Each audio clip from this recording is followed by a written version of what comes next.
Dîwana Pîrê Eşqê, şehsuwarê edebiyata Kurdî û yek ji pêşewayê erfana Rojhilat e.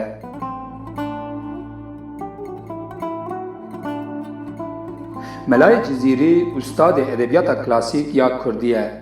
Qesîdeyên wî di warê tesawufê de gelek bi mane û qîmet in.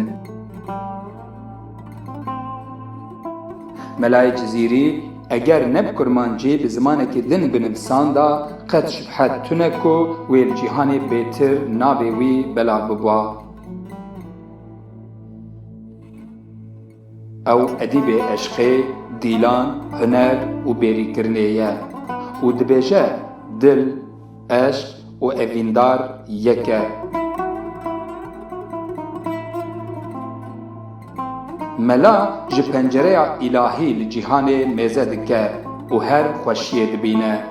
Di vê xebatê de Kurdiyeke medreseyî û şêrîn berbiçav e. Ev xebata Kurdî ji hêla pisporên klasîkên Kurdî Selman Dilovan ve hatiye amadekirin û amadeyî çapê bûye.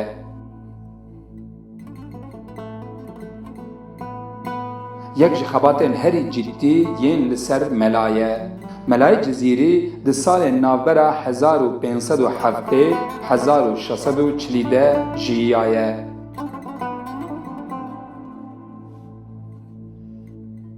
Amadekarê vê pirtûkê Selman Dilovan jî ji navçeya Misircê bajarê Sêrtê ye. Gelek xebatên wî li ser edebiyata klasîk ya Kurdî hene û anha li Almanya dijî.